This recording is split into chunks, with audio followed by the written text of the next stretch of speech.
ప్రారంభించిన ఈ పరిచర్యలో దీర్ఘమైన మమ్మల్ని కూడా నేను వాడుకోవడానికి ఇష్టపడ్డాను. కొందరు జనాలు చేర్చిన సీనియర్ క్లాసు స్టూడెంట్స్ బట్టి కొందరు ఎవరైతే కాల్సంలో ఏమైతే మీరు మాట్లాడాలనుకుంటున్నారో దాని కొరకు ప్రభా మా హృదయాలను మమ్మల్ని మీరు సిద్ధపరచండి. ఈ సన్నిధిలో అల్పులమైన నిష్ప్రయాసకరాలని ఈ సన్నిధికి అప్పగిస్తూ ఉన్నాను. నీవే మాతో ఉంది.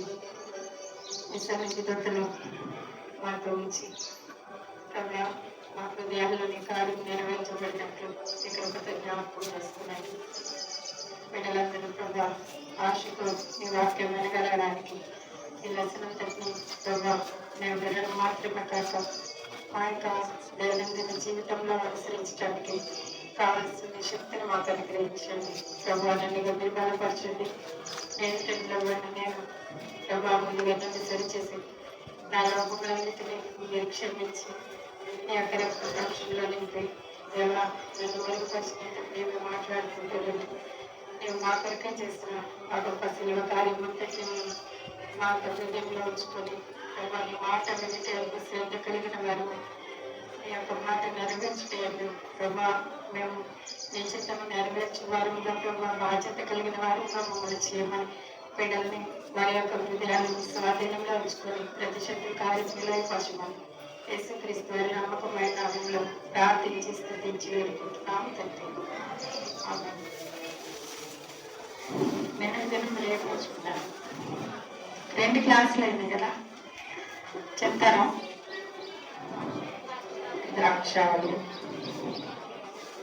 ద్రాక్షావళిలో ఏంటి గుర్తుగా ఏంటి ఏమో చెప్పండి ఒకసారి. ప్రభుకు తగినట్లుగా నడుచుకోవాలి. ద్రాక్ష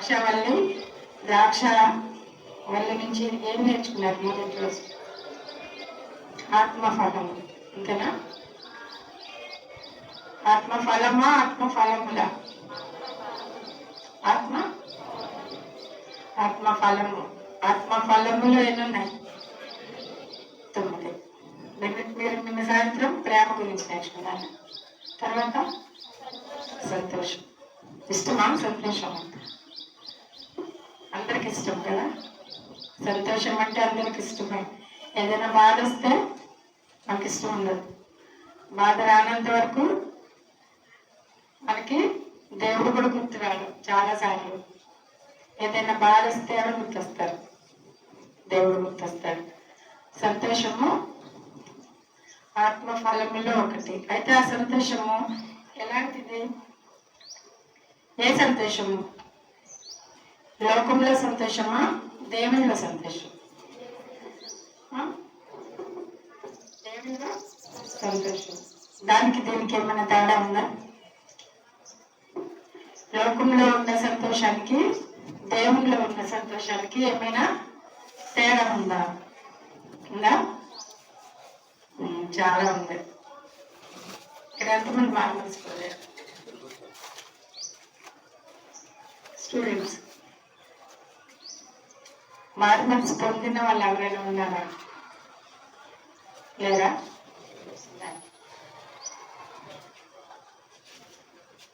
కానీ మీకు మార్మల్స్ పొందే వయసు లేదని మార్మల్స్ పొందలేదా? మార్మల్స్ పొందడం మంచిదా కాదా? మంచి పనే కదా. గట్టిగా చెప్పండి. నేను మీకేం బాధ చేయడానికి రాదా, మీతో కాసేపు మాట్లాడడానికే నేను వచ్చాను. మీకంటే నాకు ఎక్కువేం రాదు. ఇంకోటి మీ స్టేజ్ నుంచి మేము ఎంత వయసుకు వచ్చాము కాబట్టి ఈ వయసులో మీరేమనుకుంటున్నారో కూడా కొంతవరకు మాకు కూడా అనుభవం ఉంటుంది. ఏమనుకున్నారు? ఇంకా ఆ వయసు రాలేదులే. కానీ మీరు నా దృష్టిలో అయితే మారు మనసు పొందాల్సిన వయసు దాటి వచ్చేసారు. మీరు మారు మనసు పొందాల్సిన వయసుకి చాలా దాటి వచ్చేసారు. మీకు చాలా లేట్ అయింది. ఇంకా మంచి పని అని చెప్పారు కదా, మంచి పని చేయడానికి లేట్ ఎందుకు? మంచి పని అంటే తొందరగా చేస్తాం కదా. 1 లక్ష రూపాయలు కలిసి వస్తాయంటే ఇప్పుడే పరిగెత్తి చేస్తారు మరి. అవునా? మరి మారు మనసు పొందడం అంటే ఎందుకు? మంచి పని అని మీరే చెప్తున్నారు కదా. మంచి పని చేయడానికి ఎందుకు చేయట్లేదు అంటే దేవునిలో సంతోషం మీకు ఇష్టం కదా. ఇష్టమా కాదా? దేవునిలో సంతోషంగా ఉండాలంటే ఇష్టమైతే మీకు చేయాల్సిన మొట్టమొదటి పని ఏంటి? మారు మనసు పొందాలి. మీ హృదయాన్ని దేవునికి ఇవ్వాలి. ఇస్తేనే మీరు నేర్చుకునే ఆత్మఫలము ఏంటో ఇప్పుడు మీకు అర్థం అవుతుంది. అర్థం కాదు మీరు నేర్చుకున్న ఉపయోగమేం లేదు కదా. మీకు అర్థమైతేనే మీకు ఆత్మఫలం ఎప్పుడు వస్తుంది? మీరు మారు మనసు పొంది ఉంటే ఆ మారు మనసుకు పొంది తగిన ఫలాల్లో ఆత్మఫలం ఒకటి. మారు మనసుకు తగిన ఫలములు ఫలించాలి. కాబట్టి మీకు మెమరీ వర్స్ నేర్చుకున్నారు. 2 చెప్తారా? నిన్న 2 మెమరీ వర్స్ ఇచ్చారా? వచ్చినాయా మీకు? చెప్తారా?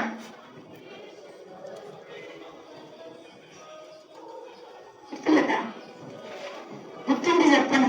మీ వల్ల నాకు, నా వల్ల మీకు టైం వేస్ట్ అయిపోతుంది.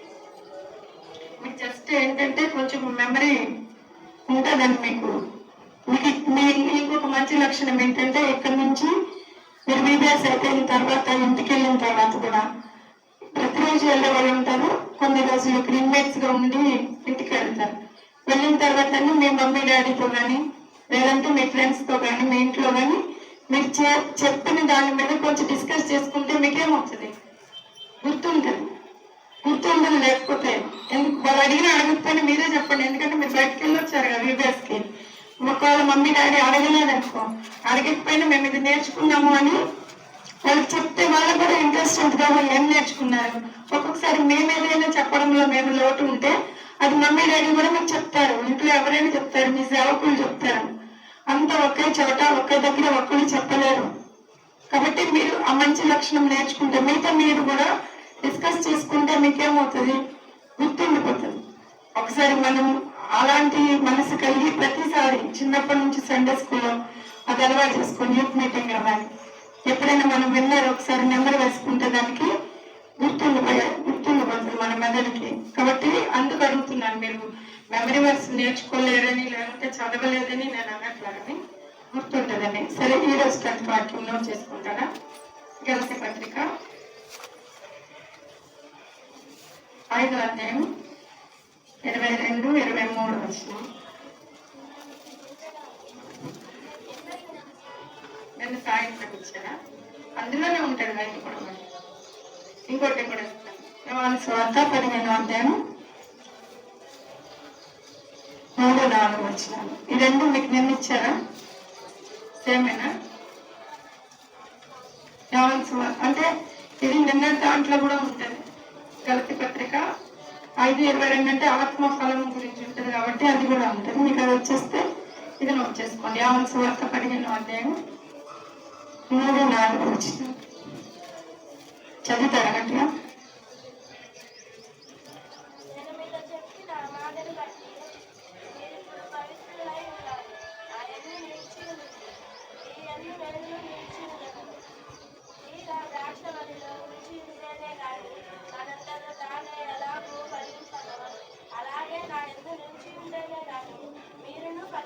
ఇప్పుడు ఆత్మఫలం ఫలం అంటే ఏంటి? ఒక చెట్టుకు కాసేది కదా. ఆత్మఫలము ఉండాలంటే ఆ ఫలము కాయాలంటే ఆ చెట్టు ఎలా ఉండాలి? ముందు ఎలా ఉండాలి? బ్రతుకుండాలిగా కదా. ముందు దాంట్లో జీవం ఉండాలి, దాంట్లో ఇంకా ఎదుగుదల ఉండాలి. ఎదుగుదల లేకపోయినా వేసిన మొక్క అలాగే ఉంటే దానికి ఫలం రాకపోతే మనకి ఎలా ఉంటుంది? కోపం వస్తుంది రాదు.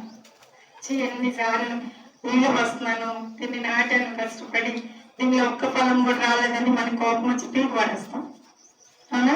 లేదంటే దాని మీద ఇంకా శ్రద్ధ చూపడం మానేస్తాం. కానీ మనం ఇక్కడ యోహాను సువార్త 15వ అధ్యాయం అంతా కూడా ద్రాక్షవల్లి గురించి ఉంది. ద్రాక్షవల్లి తీగలు అంటి ఉంటేనే కదా, మీరు నా యందు ఉంటేనే మాత్రమే ఫలిస్తారు అని ఉంటుంది. కాబట్టి యేసుక్రీస్తు ప్రభు పరిశుద్ధాత్మ యొక్క జ్ఞానం మనం పొందాలని. తండ్రి తర్వాత ఎవరు వచ్చారు? కుమారుడు వచ్చాడు. తర్వాత చూసామా మనం ఈ 3 దశలు కూడా మనకి తెలుసా తెలీదా? తండ్రిని చూసామా? చూడలా. కుమారుడు కుమారుని చూడాల, పరిశుద్ధాత్మని. కానీ ఇప్పుడు ఎవరున్నారు?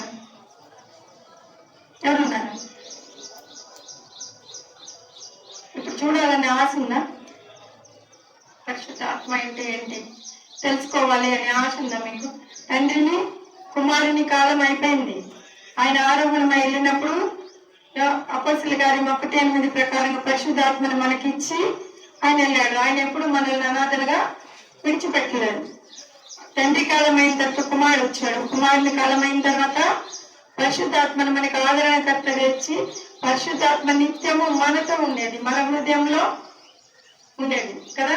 పరిశుద్ధాత్మ ఒక అంటే దూరంగా ఉండేది కాదు, మనతో ఉండేది. అలానే దేవుడు దూరంగా ఉన్నాడంటే లేడు, త్రియేక దేవుడు కదా. పరిశుద్ధాత్మ కలిగి ఉంటే ఇప్పుడు మనం ఎవరిని చూస్తాం? ఎవరెవరిని చూస్తాం?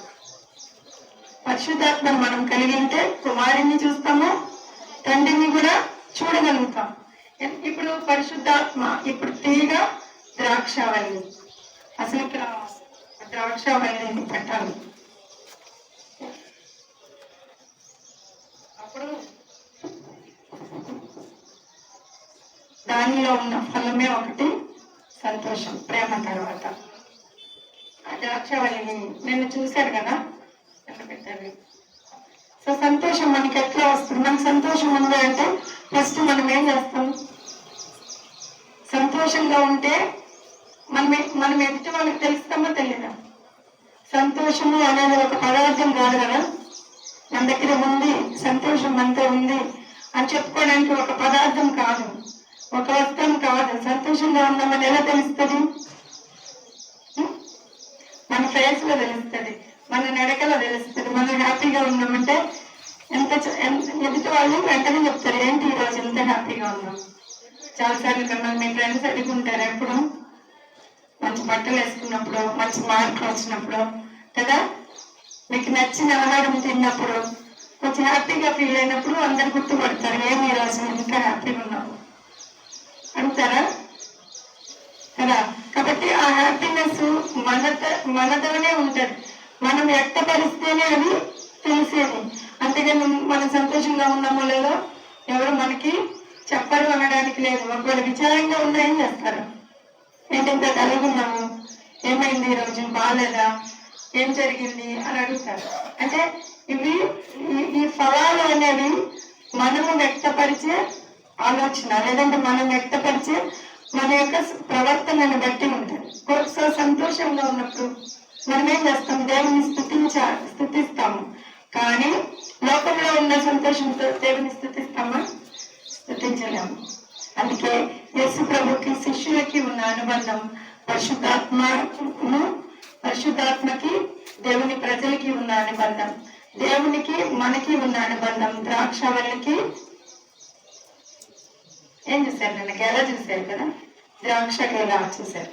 ఆ ద్రాక్ష గెల చాలా ఉంటాయి, దాని అంతటిని కలిపి గెల అంటాం మనం. కానీ ఆ ద్రాక్ష గెలలో ఒక్కొక్క దాన్ని మనమేమంటాం? పండు అంటాం, ద్రాక్ష పండు అంటాం. కానీ దాని అంతటిలో ఉన్న ఒక్కొక్క పండుకి ఒక పేరు పెట్టారు. పెట్టారా లేదా? నిన్న మొన్న అదే ఉదయమో సాయంత్రమో చూసుకుంటారు. సో ఒక్కొక్క దానికి ఒక్కొక్క పేరు పెట్టారు. అంతా కలిపి ఒకే గుర్తుకి ఏముంది? అంటు పెట్టబడి ఉంది. కాబట్టి వేరు నుండి జీవం ఎక్కడి వరకు వచ్చింది? ఆ ఫలం వరకు వచ్చింది. ఆ ద్రాక్ష గెలలో కొన్ని పాడైపోయినాయి అనుకోండి, మీరేం చేస్తారు? దాన్ని పక్కన పెట్టి అన్ని బాగున్నాయి తీసుకుంటారు షాప్కి వెళ్ళినప్పుడు కదా. ఇంటికి వచ్చిన తర్వాత పాడైన తర్వాత ఏం చేస్తారు? అది తీసేసి మంచిగా మనం తింటాం. కాబట్టి పాడైన దానికి అక్కడ చోటు ఉంటుందా? ఉండదు. కానీ ఆత్మ ఫలంలో సంతోషం లేకపోతే మిగిలిన ఎలా ఉంటాయి? అవి కూడా పాడైన స్థితికి వచ్చేసినట్టు లెక్క. ఒక్క లక్షణం దాంట్లో లెక్క ఏమున్నాయి? దాంట్లో ఆత్మ ఫలములో ఎన్ని లక్షణాలు ఉన్నాయి? ప్రేమ,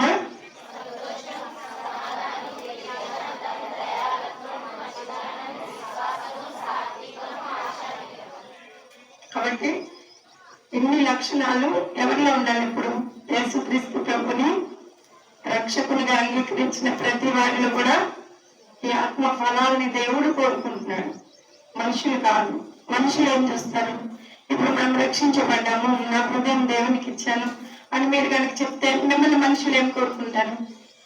మీలో చిన్న లోపం ఉన్నా ఎవరిని తిడతారు? ఎవరిని తిడతారు? నువ్వు దేవుని నమ్ముకున్నానంటావు కదా, ఏంటి నీ సంగతి అని అంటారు కదా. అప్పటి వరకు లేని కారణం ఎవరై కారణం అయ్యారు? ఇప్పుడు అప్పటి వరకు మీరు సరిగ్గా లేరనుకోండి, మీ మమ్మీనో మీ డాడీనో మీ ఇంట్లో వాళ్ళం లేకపోతే మిమ్మల్ని తిడతారు. ఇప్పుడు ఎప్పుడైతే మీరు మారు మనసు పొందాము, మేము రక్షించబడ్డాము అని మీరు చెప్పుకుంటారు, అప్పుడు ఎవరిని తిడతారు? ఆటోమేటిక్గా ఎక్కడికి వెళ్ళిపోతుంది అందరి మనసు దేవుని. అంటే దేవుడు ఎలాంటి వాడు? దేవుడు ఆయన మనకిచ్చే సంతోషంలో ఎలాంటి సంతోషం ఉండాలి అంటే, ఒక డబ్బును బట్టో, ఒక అందాన్ని బట్టో, ఒక ఐశ్వర్యాన్ని బట్టో, ఒక స్థలాన్ని బట్టో, ఆస్తిని బట్టో వచ్చే ఐశ్వర్యం అయితే, దాని వల్ల వచ్చే సంతోషం అయితే దేవునికి అక్కర్లేదు. కష్టం వచ్చినా మనం ఎలా ఉండాలి? కష్టం వచ్చిన చాలా మంది మిషనరీ స్టోరీస్ మనం వింటూ ఉంటే, వాళ్ళకి కష్టం వచ్చినా, సంతోషం వచ్చినా, చావు వచ్చినా, ఎలాంటి మరణ భయం ఉన్నా కానీ వాళ్ళ నుండి ఏమి తీసేయలేకపోయారు? దేవుని అందరి సంతోషాన్ని తీసేయలేకపోయారు. దేవుని అనుసరించే గుణం అది. కాబట్టి దేవుని శిష్యులకి, యేసుప్రభు శిష్యులకి యేసుప్రభుకి ఉన్న అనుబంధం, యేసుక్రీస్తు ప్రభుకి మనకి ఉన్న అనుబంధం, యేసుక్రీస్తు ప్రభుకి ప్రతి క్రైస్తవునికి ఉండాల్సిన అనుబంధం ఏంటంటే, ద్రాక్షవల్లి తీగ ఫలం ఇచ్చే వరకు, ఆ ఫలంలో ఉన్న సంతోషం ఉన్నప్పుడు మనం సాధారణంగా ఏం చేస్తాం? సంతోషంతో చప్పట్లు కొడతాం, ఇంకా ఇంకా చేస్తాం, ఆటలు ఆడతారు, ఇంకా ఏం చేస్తారు?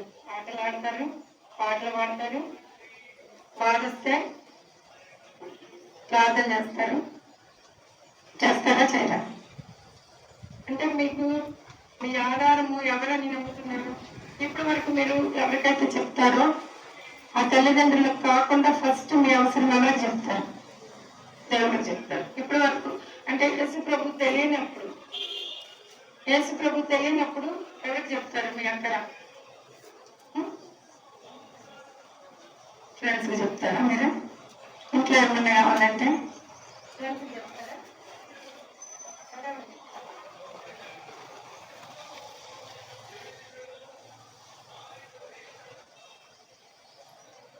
మమ్మీ డాడీ కంటే ముందే ఫ్రెండ్స్ చెప్తారు. మీరు మమ్మీ డాడీ చెప్తారా లేదంటే ఫ్రెండ్స్ చెప్తారా? మమ్మీ డాడీ చెప్తారు, తర్వాత ఫ్రెండ్స్ చెప్తారు. పరిశుద్ధాత్మ యొక్క ఆధీనంలో మనముంటే, పరిశుద్ధాత్మ యొక్క ఆధీనంలో కనుక మనముంటే దేవునికి చెప్తాము. ఇంకా చప్పట్లు కొట్టి మనం సంతోషానికి గుర్తు, ఎందుకంటే హ్యాపీగా ఉంటుంది. ఇప్పుడు కూడా మీరు పాటలు పాడినప్పుడు సంతోషంతో పాటలు పాడతారు. దావీదు మహారాజు చెప్తాడు కదా, తన జీవితంలో సంతోషం వచ్చినప్పుడు చూస్తారా? చూడండి, కీర్తన 47వ అధ్యాయం 1-2 వచనం.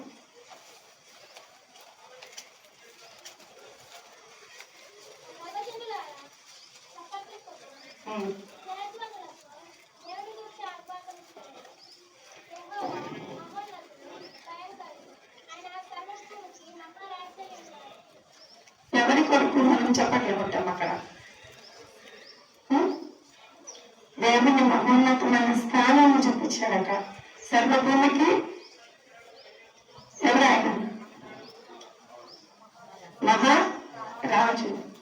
కాబట్టి ఆయనను బట్టి సంతోషించాడు దావీదు కదా, దేవుని బట్టి సంతోషించాడు. అంతేగాని దావీదు తన పరిస్థితిని బట్టి, తనున్న స్థితిని బట్టి దావీదు సంతోషించాడు. కాబట్టి ఆయన మనకు చెప్తున్నాడు ఏమని? సర్వభూమికి ఆయన మహారాజు అయినాడు. ఆయన ఇంకా మహోన్నతుడు కదా, అంటే మహా ఉన్నతమైన దేవుడు. ఆయనను బట్టి మనం సంతోషంతో మనం చప్పట్లు కొట్టాలి. అంతేకాని మనకు కలిగిన దావీదు, నేను గొల్లియాతుని జయించాను, నేను చాలా బలవంతుణ్ణి, నేను చాలా జ్ఞానవంతుణ్ణి, నేను ఇన్ని యుద్ధాలు చేశాను, దేంట్లోనూ దేవుడు నాకు అపజయం లేదు అని ఎప్పుడైనా తను తాను చెప్పి సంతోషంతో చెప్పట్లు కొట్టమని చెప్పాడా? లేదంటే తనరా ఎప్పుడైనా చెప్పుకున్నాడా? మనమైతే ఒక చిన్న విజయం మనకు వస్తే ఎంత పెద్ద హడావిడి చేస్తాం, అవును కదా? చేస్తామా చేయమ్మా? ఒక చిన్న ఇన్సిడెంట్ మనకు జరిగితే ఇంకొకరికంటే మనం కొంచెం ఎంత ఎదిగితే అసలు మనం ఎంత హడావిడి చేస్తాము, ఇంట్లో, బయట, స్కూల్లో, కాలేజీలో. అంటే తన సొంత జ్ఞానాన్ని కానీ, తన సొంత బలాన్ని కానీ, తన సొంత శక్తిని కానీ దావీదు గణపరుచుకోలేదు. ఎవరిని గణపరుస్తున్నాడు? దేవుణ్ణి గణపరుస్తా ఉన్నాడు. కాబట్టి చప్పట్లు కొట్టి దేవుణ్ణి గణపరుస్తూ వచ్చాడు. ఇంకొకటి ఇర్మియా గ్రంథం 15వ అధ్యాయం 16వ వచనం చదవండి.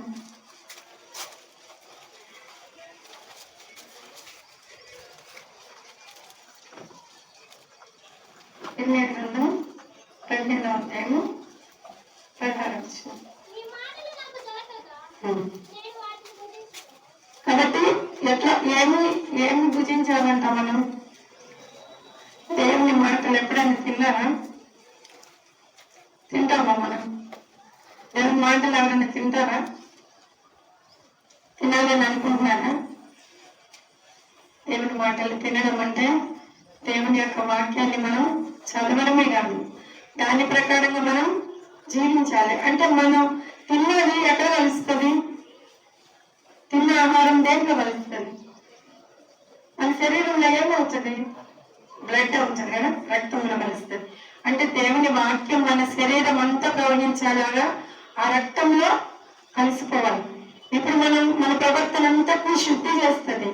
దేవుని ఉపదేశము మన లోపాలన్నీ సరిచేస్తుంది. దేవుని మాట మన యొక్క ప్రవర్తన సరిచేస్తుంది. మన యొక్క శరీరంలో ఉన్న ప్రతి అవలక్షణాన్ని కూడా తుడిచి వేస్తుంది.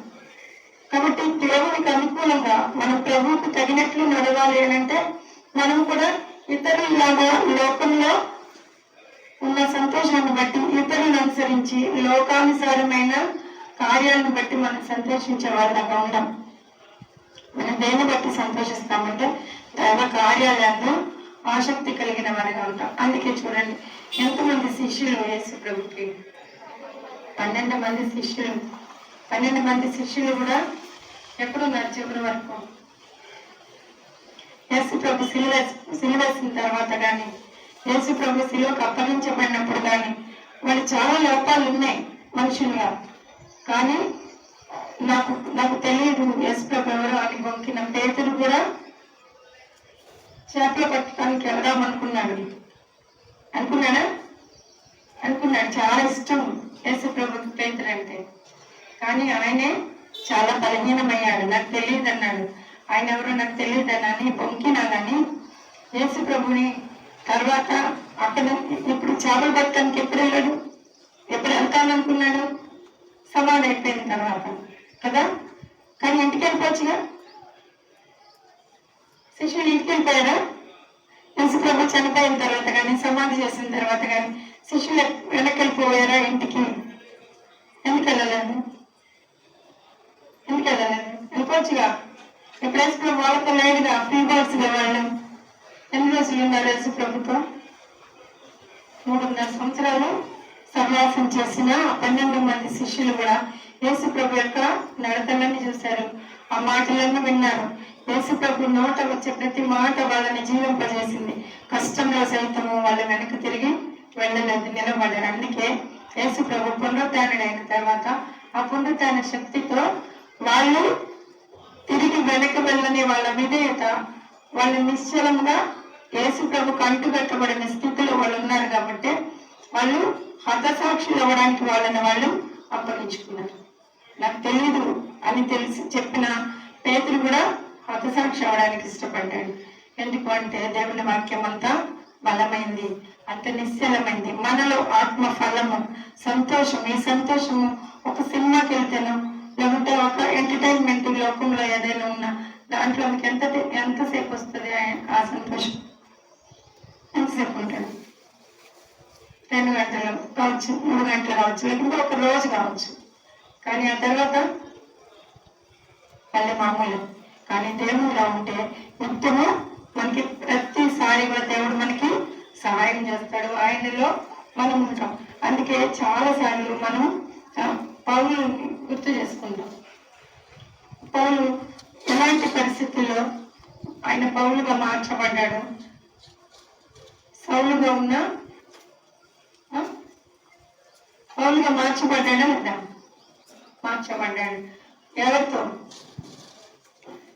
ఎవరు దర్శించారు? యేసు ప్రభు ద్వారా మార్చబడ్డాడు. కాబట్టి అపొస్తలుడైన పౌలు కూడా మనతో మాట్లాడే మాట ఏంటి అని అంటే చూడండి, 2 కొరింథీ పత్రిక 12వ అధ్యాయము 9-10 వచనాలు.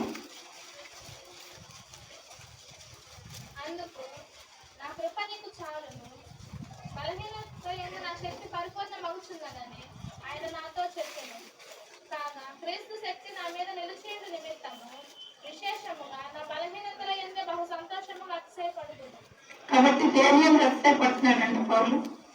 బలహీనతల్లో ఎవరైనా అతిశయపడతారా? ఇప్పుడు మనం చాలా రోగంలో ఉన్నాము, మనం చాలా మరణమైన పరిస్థితుల్లో ఉన్నాము. అలాంటి పరిస్థితుల్లో నాకు దేవుడు అంటే చాలా ఇష్టం, దేవుడు ఎంత గొప్ప కార్యమని చేస్తాడు, దేవుడు అంత శక్తివంతుడు, దేవుడు నా ప్రార్థన వింటాడు, ఇలాంటి మాట మనం చెప్తూ ఉంటే మిగిలిన వాళ్ళు ఏం చేస్తారు? ఏమంటారు? ఇప్పుడే యేసుక్రీస్తు ప్రభుని అంటున్నారు కదా, శిలువ మీద నువ్వు ఎందుకు లేవలేదు అని. అప్పుడు మనల్ని కూడా ఏమంటారు? ఇప్పుడు కనుక నువ్వు చెప్పిన మాటలు నిజమైతే ఇప్పుడే నువ్వు లేచి నిలబడు అంటారు. నిలబడతామా మనం? కాబట్టి ఈ సంతోషము, ఈ యొక్క ఆత్మ ఫలము ఎప్పటికీ అనంటే ఇప్పటికిప్పుడు కార్యాలు నెరవేర్చబడ్డానికి కాదు, అది ఎప్పుడు మనతో ఉండాలి. అందుకే మనము ఆయన ఆజ్ఞలు గైకోవాలి. యోహాను సువార్త 15వ అధ్యాయం మనం చదివాం కదా ఇందాక. దాంట్లో ఒక మాట ఏముంటుందంటే, మనం దేవుని యందు నిలిచి ఉండి ఆయన ఆజ్ఞలను గైకొని అనగా మన సంతోషం ఏమవుతుంది? పరిపూర్ణమవుతుంది. ఆయన ఆజ్ఞలు ఏంటి? ఆయన ఆజ్ఞలు ఎన్ని ఉన్నాయి?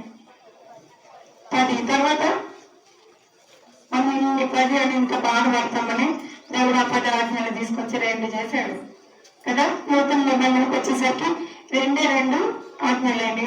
ఏంటది?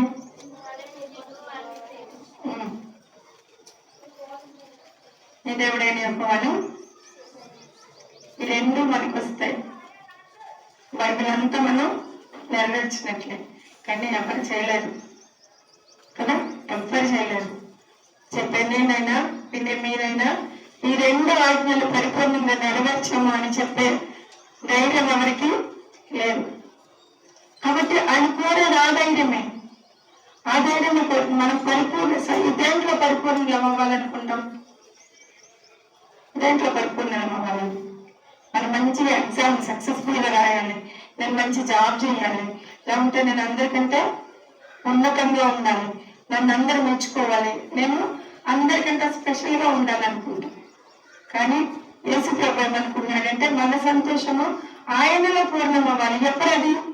ఆయన ఆజ్ఞలు మనము నెరవేర్చినప్పుడు, దాన్ని అయిపోయినప్పుడు, దాన్ని అవలంబించినప్పుడు, మనం ఆజ్ఞలు నెరవేర్చినప్పుడు ఎవరిని చూపిస్తా ఉన్నాం? మనం మన సమస్త ప్రవర్తనలో ఎవరి అధికారానికి ఒప్పుకోవాలి? దేవుని అధికారానికి మనం ఒప్పుకోవాలి. అప్పుడే మన హృదయంలో ఏముంటుంది? సంతోషం ఉంటుంది కదా. దేవుడు ఆయనను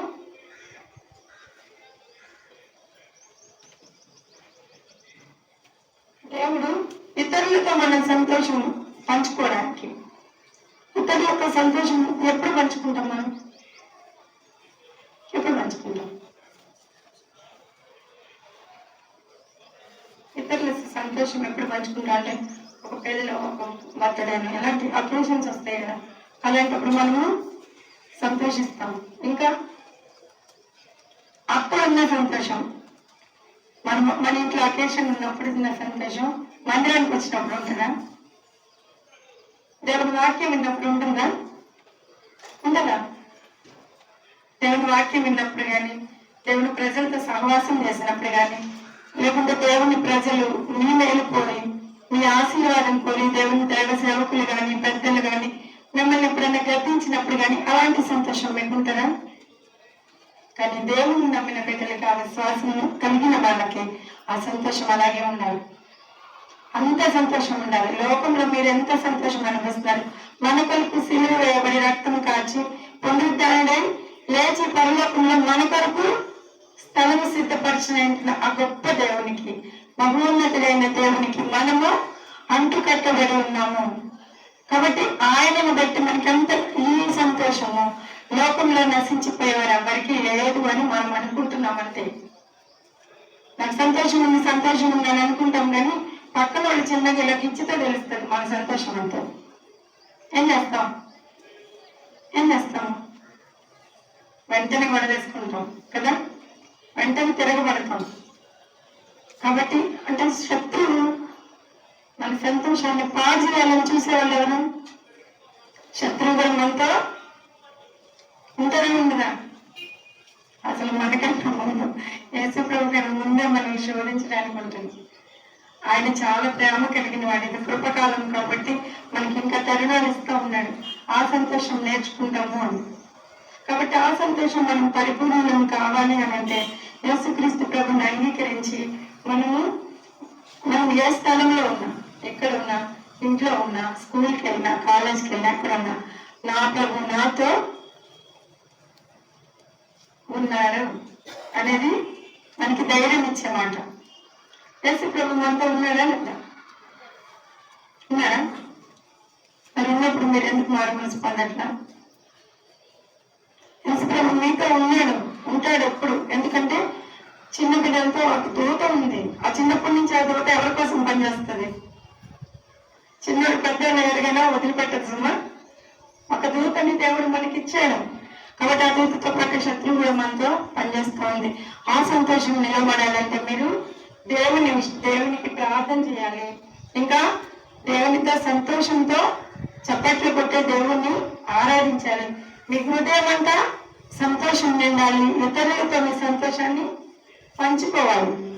చాలాసార్లు మనకి ఏదైనా లోక విషయంలో సంతోషం వస్తే పంచుకుంటాం, కానీ దేవుని విషయంలో ఉన్న ఆనందం ఎప్పుడైనా మనం పంచుకున్నామా? ఏ విషయంలోనైనా దేవుళ్ళు మీకు ఆనందం కలిగిందా? చెప్పగలుగుతారా? దేవుని బట్టి నేను సంతోషంగా ఉన్నాను అని చెప్పగలుగుతామా? ఇలా చెప్పగలిగితేనే ఆత్మ ఫలము మనము దేవుని బట్టి ఇతరులకి సాక్షిగా మనం ఫలించగలుగుతాం. లేదంటే మనం ఎప్పుడు చూసినా విచారంగానే ఉంటాం. ఎప్పుడు చూసినా మన మొహాలు కిందకే ఉంటాయి. చాలాసార్లు మన జీవితాల్లో ఎప్పుడు మనం జీవించే జీవితంలో ఆటంకాలు, ఆపదలు, కీడులు రాకుండా ఉంటే పౌలు చాలా పరిచర్య చేస్తూ వచ్చాడు. కానీ చచ్చిపోయేదాన్ని విడిచిపెట్టి వెళ్ళిపోయి అంత శ్రమ వచ్చింది. సముద్రంలో శ్రమలు వచ్చినాయి, బయట వచ్చినాయి, జైల్లో ఉన్నాడు, చాలా శోధనలు అనుభవిస్తా ఉన్నాడు. కానీ సంతోషాన్ని పోగొట్టుకున్నాడా? దావీదు దేవుని ఇష్టానుసారమైన మనుషుడు, ఆయన హృదయానుసారం, ఆయన ఆలోచన అంతటినీ నెరవేర్చినవాడు. అయితే దావీదుకు కష్టం లేదా? దావీదుకి శ్రమ లేదా? చాలాసార్లు మీరు ఇలాంటి అంటే ఇప్పుడున్న పరిస్థితులను బట్టి కొంత ప్రాస్పెరిటీ గాస్పెల్ మీరు వింటారు. ఎందుకంటే మీరు యేసు ప్రభువుని నమ్ముకుంటే మీకు ఏం శ్రమలు రావు. మీరు యేసు ప్రభువుని నమ్ముకుంటే మరి చదువుకుంటారు బాగా, లేదంటే యేసు ప్రభువుని నమ్ముకుంటే ఆస్తి కలిసి వస్తుంది. ఇలాంటివి మీరు నమ్మద్దు. ఎందుకంటే యేసు ప్రభువుని నమ్ముకుంటే మీరు నిజంగా ఉండేది ఏంటంటే మీరు ఆత్మీయమైన ఐశ్వర్యాన్ని అనుభవిస్తారు. ఆత్మీయమైన ఆత్మ ఫలములు మీలో ఉంటాయి. ఆ సంతోషం ఎప్పుడు మీతో నిలిచి ఉంటుంది. మీ కష్టం వచ్చినా, బాధ వచ్చినా, ఎలాంటి పరిస్థితుల్లో ఉన్న లోకమంతా మిమ్మల్ని విడిచిపెట్టేసిన మీతో ఎవరున్నారు? లోకాన్ని జయించిన యేసుక్రీస్తు ప్రభు మనతో ఉన్నాడు. కాబట్టి ఆ నిరీక్షణ, ఆ గొప్ప శక్తి, ఆ బలము దేవుని వాక్యంలో నుంచి, దేవుని యొక్క సంతోషంలో నుంచి మనకి రావాలి. ఆయన చాలా సంతోషంతో మన కోసం వచ్చాడు. కోపంతో వచ్చాడా? మనం రమ్మంటే వచ్చాడా యేసుక్రీస్తు ప్రభు? మన కొరకు సిలువ వేయబడడానికి మనం కోరుకున్నామా? ప్రభు యేసు ప్రభు నువ్వు రా, మా పాపమంతా తీసేయి, మాకు మీ రక్తం చేత మమ్మల్ని శుద్ధీకరించాలని మనం అడిగామా? మనం అప్పుడు లేము కదా. అప్పుడున్న వాళ్ళు అడిగారా? లేదు. కానీ అప్పుడు అడగక ముందే మన క్షేమం కోరి మన నరక శిక్ష తీసివేయడానికి, మనకు పరలోకంలో స్థానం వేయడానికి, మన జీవితాలను ఆశీర్వదించడానికి మన కొరకు మనల్ని ప్రేమించి ఆయన సంతోషంతో వచ్చాడు. ప్రేమించే వారి కొరకు సంతోషంగా చేస్తాం మనం పని. ఇష్టమైన వారి కోసం కష్టమైన భరిస్తాం. అవునా కాదా? మీకు ఇష్టమైన వాళ్ళ కోసం మీరు కష్టమైన పని కూడా చాలా ఈజీగా చేస్తారు. కానీ ఇష్టం లేని వాళ్ళ కోసం అంత మీకు ఇష్టమైన పని కూడా కష్టంగా చేస్తారు. కాబట్టి మీరు సంతోషంగా ఉండడం కోసం యేసు ప్రభు సేవ వేయబడ్డాడు. మీరు నేను పరలోక రాజ్యం వెళ్ళడానికి మన కొరకు ఆయన శరీరం ముందు మన శిక్షని భరిస్తూ వచ్చాడు. మనకు సంతోషం వేయడానికి ఆయన కన్నీరు కార్చాడా? ఎక్కడ? యేసు ప్రభు సిలువలో కన్నీరు కార్చాడు. ఆయన ఎక్కడ కన్నీరు కార్చాడు? ఒక చిన్న ప్రశ్న అంతే, మీకు రాదని కాదు. ఎప్పుడు యేసు ప్రభు కన్నీరు కార్చాడు?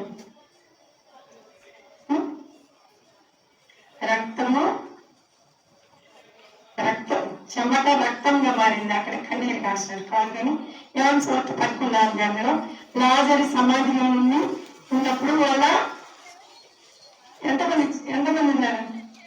అక్క చెల్లెలు ఎదురే కదా మరియా. అక్కడ ఎందుకంటే యేసు కన్నీళ్ళు చెల్లెలు ఉంటుంది. అక్కడ ఆయన మహిమని వాళ్ళు నమ్మట్లేదు అని. ఈ రోజుకి కూడా ఒకవేళ మనం నమ్మకపోతే మన గురించి కూడా ఆయన కన్నీరు కారుస్తూ ఉన్నాడు. ఆయన రాజ్యం, ఆయన నీతిని మొదట వెతికినప్పుడు మనకు కావాల్సిన అన్ని ఆయన అనుగ్రహిస్తాడు. యేసు ప్రభు ఆ సందర్భంలో అంటే 4 రోజులైనా నువ్వు లేపుతావా? నువ్వు నమ్మను అన్నారు. నమ్మలేదు. ఇప్పటికీ ఈ రోజుకి. అప్పుడు వాళ్ళు నమ్మలేదంటే నిజంగా అప్పటికి ఎలాంటి కార్యమేమి జరగలేదు కదా. ఇప్పుడు నమ్మలేమా? మనం నమ్ముతామా? యేసు ప్రభు నా కొరకు పరలోకం నుండి భూమి మీదకి వచ్చి దరిద్రుడిగా చేయబడ్డాడు. నా పాప శిక్ష యావత్తు ఆయన భరించి సిలువ వేయబడి నాకు సంతోషం ఇచ్చాడు అని నమ్మితే మీ చేతులు ఎత్తండి. నిజంగా మీ కొరకు, మీ రక్షణ కొరకు ఆయన భూమి మీదకి వచ్చాడు. ఆయన దుఃఖాన్ని భరించి మనకు సంతోషం వేయడానికి వచ్చాడని మీరు నమ్మితే చేతులు ఎత్తండి. ఇప్పటికీ నమ్మట్లేదు కదా. మీకు నమ్మితేనే సంతోషం. మీకు నమ్మకమే లేనప్పుడు కదా, మీకు అసలు నమ్మకమే లేనప్పుడు మీరు యేసు ప్రభుని ఆత్మ ఫలముల గురించి మీతో మాట్లాడితే అసలు ఆ సంతోషమే ఫస్ట్ మారు మనసుకి ఫస్ట్ మెట్ట ఏంటంటే ముందు నమ్మడం. యేసు ప్రభు దేవుడని నమ్ముతున్నారా? ఆయన దేవుడేనా? ఇంకా అనుమానమా? ఆయన దేవుడని నమ్ముతున్నారు కానీ మీ శిక్ష ఆయన భరించాడని నమ్మకం లేదా? ఉందా? మరణించి తిరిగి లేచాడు అని నమ్ముతున్నారా? మరి ఇంకా నమ్మట్లేదన్నారు. మీరు నమ్మితే ఏం చూస్తారు? దేవుని మహిమనే కాదు, మీలో సంతోషం చూస్తారు. నా కొరకు నా దేవుడు రక్తం కార్చాడు, నా కొరకు నా దేవుడు బలయ్యాడు, నాకు సంతోషం ఇస్తాడు, నాకు నిత్య జీవం ఇస్తాడు. తిరిగి ఆయన వచ్చి మనల్ని ఎక్కడికి తీసుకెళ్తాడు? పరలోకం తీసుకెళ్తాడు. ఆయన స్థలంలో మనల్ని కూడా ఉంచుతాడు. ద్రాక్షావళి నుంచి వేరైతే ఏమవుతుంది? ఆ తీగ ఎండిపోయింది కదా, దాంట్లో ఇంకా జీవం ఉండదు. అప్పుడు సంతోషం ఉంటుందా ఆ తీగకి? మనం యేసు ప్రభువులో కట్ అయిపోయామనుకోండి, మనం లోకంలో చాలా సంతోషం ఉంటుంది. లోకంలో సంతోషం లేదా? అసలు ఎక్కువ సంతోషం అనిపిస్తాం. ఎంతవరకు మన దగ్గర డబ్బు ఉన్నంత వరకు కావచ్చు, ఇంకా మన దగ్గర బలం ఉన్నంత వరకు కావచ్చు, మన దగ్గర కొంచెం జ్ఞానం ఉన్నంత వరకు కావచ్చు, మనం పని చేయగలిగినంత వరకు కావచ్చు. ఆ తర్వాత మన శరీరం బలహీనమైనప్పుడు, మన దగ్గర డబ్బులన్నీ అయిపోయినప్పుడు, మనం అందరూ విడిచిపెట్టేసినప్పుడు మళ్ళీ తిరిగి ఎక్కడికి వెళ్తాం? లోక సువార్త 15వ అధ్యాయం. ఎక్కడున్నారు? ఎవరున్నారు అక్కడ? తోడుగెచ్చాను కదా. ఎక్కడ వెళ్తాం? మళ్ళీ అదే అయింది మన పరిస్థితి. ఆయన సంతోషంతోనే డబ్బులు తీసుకొని వెళ్ళాడు, ధనం తీసుకొని వెళ్ళాడు, ఎంజాయ్ చేశాడు. మన ఎంజాయ్మెంట్ చివరికి ఏమవుతుందో తెలుసా? మన సంతోషము దేవునిలో పరిపూర్ణం కాదు, కానీ లోకంలో ఎలాంటి పరిస్థితి? దిగజారిపోయిన పరిస్థితి. మనుషులు తినే ఆహారం కూడా తినలేని అసహ్యకరమైన పరిస్థితికి వెళ్ళాడు. సో నువ్వు నేను అలా ఉండకూడదని యేసు ప్రభు మనకి సంతోషం ఇవ్వాలనుకున్నాడు. అలా ఉండకూడదని దైవికమైన సంతోషము మనకి ఇవ్వాలనుకున్నాడు ఆయన. కాబట్టి ఆత్మ ఫలములో ఒక లక్షణం ఏంటి? సంతోషం. అది ఎలా వస్తుంది? ఆ సంతోషం ఎలా పరిపూర్ణమవుతుందని చదివా మనం. ఆయన ఎంత నిలిచి ఉంటే, ఆయన ఆజ్ఞలు మనం పాటిస్తే సంతోషం ఉంటుంది. సొలొమోను మహా జ్ఞాని బైబిల్ కదా. ఆయన పుట్టక ముందే పేరు కూడా పెట్టాడు దేవుడు. చాలా ఐశ్వర్యవంతుడు, చాలా జ్ఞానవంతుడు, చాలా బలవంతుడు. కానీ సొలొమోనుకి నిజమైన సంతోషం చివరి దాకా ఉందా? ఏమేమి రాశాడు సొలొమోను? ఏం రాశాడు? సామెతలు, ప్రసంగం, పరమగీతాలు. ఆయన అనుభవాలు చదివితే ఏముంటుంది తెలుసా? ఎలా నష్టపోయడం ఉంటుంది, పిల్లలు నష్టపోవద్దు అని ఉంటుంది. అందుకే చాలా మంది చెప్తారు సామెతలు 31 అధ్యాయాలు ఉంటాయి, రోజు ఒకటి చదవండి అని చెప్తారు. మీ సండే స్కూల్ టీచర్లు కానీ, మీ సేవకులు కానీ, మీకోసం, మీ దీవెన కోసం, మీ క్షేమం కోసం పాటుపడి ప్రార్థన చేస్తే ప్రతి వాళ్ళు మీకు ఇచ్చే హెచ్చరిక. ఎందుకో తెలుసా? అంత మహాజ్ఞాని, అంత మహా సంతోషాన్ని అనుభవించిన, తిండిలో కానీ ఐశ్వర్యం ప్రతి దాంట్లో సొలొమోను అనుభవించింది, ఇంకెవరు అనుభవించలేదు. కానీ తనలో ఏమి నష్టపోయాడు? సంతోషాన్ని నష్టపోయాడు. అందుకే అంటాడు కదా, దుఃఖములు రాకముందే నాలో సంతోషం లేదని చెప్పు సంవత్సరంలో నీకు రాకముందే నీ బాల్య దినములు ఎందే నీ సృష్టికర్తని స్మరణకు తెసుకో. ఇప్పుడంతా దేవుణ్ణి మర్చిపోతా ఉన్నాం. కాబట్టి మనం స్మరణకు తెచ్చుకోమని ఎందుకు సొలొమోను మనకు చెప్పాడు అంటే, ఆయన ఎంత లోకంలో అనుభవించిన దైవికమైన సంతోషాన్ని ఆయన అనుభవించలేకపోయాడు. చాలా సార్లు చాలా బాధేస్తుంది. ఎందుకంటే చాలా మంది చెప్తారు కదా, అసలు సొలొమోను పరలోకమే వెళ్ళలేదని. అది మనకు తెలియదు. అంటే ఈ లోకంలో సంతోషము, ఈ లోకంలో ఆనందము మనల్ని ఈ లోకం వరకే, కానీ పరలోకాన్ని ఇవ్వలేదు. అది ఇచ్చింది ఎవరు? యేసుక్రీస్తు ప్రభు. కాబట్టి సమస్త సృష్టిని ఆయన మాటతో చేశాడు, నిన్ను నన్ను చేతితో చేశాడు. కాబట్టి మన కొరకు ఆయన మన నిర్మాణం నుంచి మన మరణం వరకు కూడా మన కొరకు బాధ్యత తీసుకొని మన జీవితంలో నిజమైన సంతోషం మీద అనుభవించాలని ఆయన మన కొరకు ప్రయాసపడుతూ ఉన్నాడు. ఈ దినం వరకు నీ కొరకు, నా కొరకు ఆయన విజ్ఞాపన చేస్తూ ఉన్నాడు. ఆ విజ్ఞాపన చేసే లిస్ట్ లో నీ పేరు కూడా ఉండాలంటే నువ్వేం చేయాలి? దేవుని నమ్మాలి. ఆయన కొరకు నీ హృదయం ఇవ్వాలి. ఆయన అడుగుతా ఉన్నాడు, నా కుమారుడా నీ హృదయం నాకు ఏమైనా కోరుకున్నాడా? నీ వెండి, నీ బంగారము, నీ ఐశ్వర్యము, నీ ధనము ఏమి ఆయన అడగలేదు. ఆయన అడిగింది ఏంటి? ఈ హృదయాన్ని ఇమ్మంటే ఇలా కోసి ఇచ్చేయమని కాదు, ఏమమ్మని ఈ హృదయంలో ఉన్న ఆలోచనలు. నీ హృదయం అన్నిటికంటే మోసకరమైంది కదా. అసలు శత్రువు ఎక్కడో లేదు, ఎక్కడున్నాను? మనతోని మన శరీరమే మనకి పెద్ద శత్రువు. లోకము శత్రువు సాతాను కాదు, అసలు ముందు మన శరీరమే మన శత్రువు. కాబట్టి మన సంతోషాన్ని ఏది పాడు చేస్తుంది? చాలా మందిని మనం జ్ఞాపకం చేసుకుంటూ వచ్చాం. యేసు ప్రభు మన కొరకు వచ్చాడు, సంతోషంతో వచ్చాడు. ఆయన సంతోషంగా ఉన్నాడా? ఉన్నాడు. ఆయన సంతోషంగా ఉండి ఇతరులకు ఏం చేశాడు? మేలు చేశాడు.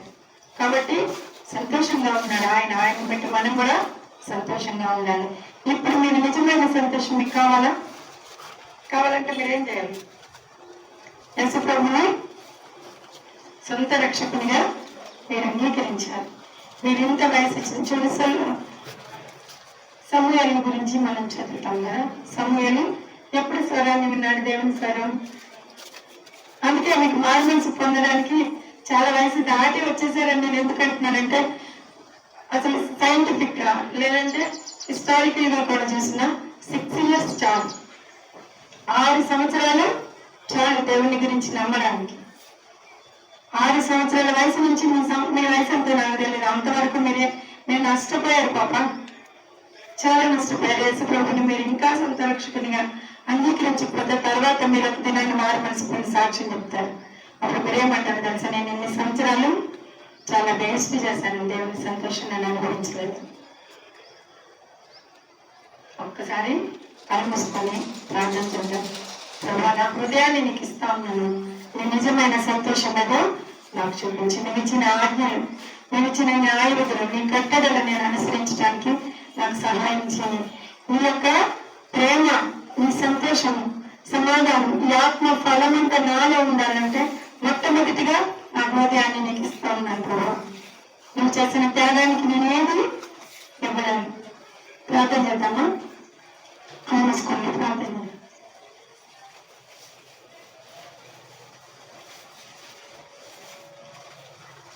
ప్రేమ నమ్మకం కలిగిన తమకు తండ్రి, పరిశుద్ధ రాజ్యం కలిగిన దేవం, నీలో మేము సంతోషాన్ని అనుభవించాలని మా కొరకు నీ ప్రాణం పెట్టిన దేవుడు, నీ యొక్క ఆజ్ఞలను, నీ న్యాయ విధులను, నీ కట్టడలను మేము అనుసరించి నీలో నిలిచి ఉండి నేను ద్రాక్ష వల్ల ఫలిస్తుంది. మేము కూడా నీలో నిలిచి ఉండి నీ యొక్క ఆజ్ఞలు మేము నెరవేర్చి దాని ప్రకారంగా ప్రభావ మా యొక్క జీవితంలో నీ సంతోషాన్ని మేము సొంతం చేసుకునే రీతిగా దేవా ప్రభావ మా హృదయాన్ని నేను గెలుచుకున్న దేవుడు, మరణమంత ప్రేమ చేత మా యొక్క జీవితంలో ప్రభావ నీ ప్రేమను చూపించావు. నీ శిలువ మరణ పునఃస్థాపన పునరుద్ధానాలు మేము మెరుగునట్లు ప్రభావ బాహాటంగా నీ ప్రేమను వెల్లడిపరిచిన దేవుడు కనుక ఇక్కడ కూడి ఉన్న సీనియర్ క్లాస్ స్టూడెంట్స్తో కొంత సమయం మీరు నాకు ఇచ్చిన ఈ అవకాశం దేవా, నా నోటి మాటలను బట్టి కాదు కానీ నీ దైవ వాక్యాన్ని బట్టి నీ కృపచేత బిడ్డల్ని రక్షించుకోమని ప్రార్థిస్తున్నాను. వారి చిన్న హృదయాల్లో నీ యొక్క కలవలసిన రక్తనాళాల యొక్క ప్రభావాన్ని మీరు అనుగ్రహించండి ప్రభా. నీ శక్తి చేత, నీ ప్రభావం చేత బిడ్డల్ని తాకి వారి యొక్క స్వరక్షణకు నేను కారణపుత్రులుగా ఉండమని ప్రార్థిస్తున్నాను. ఒక దినాన్ని వారు నిజమైన సంతోషాన్ని ఆత్మఫలముగా వారి జీవితంలో అనుభవించి అనేకులకు సాక్షులుగా ఉండేటి కొరకే వారి పక్షంగా చేయబడే ఈ యొక్క పరిచర్య అంతటి ఫలము వారు అనుభవించడానికి అనేకులు ఎదుటి వారిని ఒప్పుకొని నీ సన్నిధిలో దీవించబడినట్లు సహాయం చేయమని, వారు ఎవరైతే ప్రభా నీ సన్నిధిలో ప్రభు ప్రార్థిస్తున్నారు, వారి హృదయాన్ని నీకు ఇవ్వాలని అనుకుంటున్నారు, అట్టి వారిని మీరు ఈ యొక్క సన్నిధిని కనుదృష్టి నుండి దాటిపోక నీ ఉపదేశం వారు అంగీకరించి ప్రభా నీలో సరిచేయబడడానికి ఇష్టపడినప్పుడు మీరే క్షమించి అంగీకరించి రక్షించి నీ దీవెనాన్ని గ్రహిస్తారమ్మని నెరవేర్చబడుతున్న ఈ పరిచయం అంతటి యొక్క దీవెన పడిలా అనుభవించినట్లు సహాయం చేయండి. వారి కొరకు ప్రార్థిస్తున్న దైవజనులు, వారి కొరకు ప్రార్థిస్తున్న సేవకులు, ప్రభా తండ్రి పెద్దలు, వారి తల్లిదండ్రులు, వారి యొక్క తండ్రి సమీపస్తులు ఎవరైతే నిన్ను ఎరిగిన వారి కొరకు విజ్ఞాపన చేస్తున్నారు, ఆ ప్రార్థనలు ప్రతిఫలం వారు అనుభవించి వారు కూడా అనేకుల కొరకు ప్రార్థించి నీ రక్షణానుభవంలో నడిపించగలిగి నీ యొక్క బహుమానం పొందేవారికి వారిని సిద్ధపరుస్తున్నామని విత్తబడిన నీ వాక్యము ఫలింపచేసి నీ యొక్క సన్నిధిలో ప్రభా దాని యొక్క శక్తిని మేము గ్రహించి నీ పరిపూర్ణ సంతోషంలో మేము కూడా పాలుభాగస్తులం అవడానికి సహాయం చేయమని యేసుక్రీస్తు వారి ప్రభావం గల నామాలు అడిగి వేడుకుంటున్నాం తండ్రి.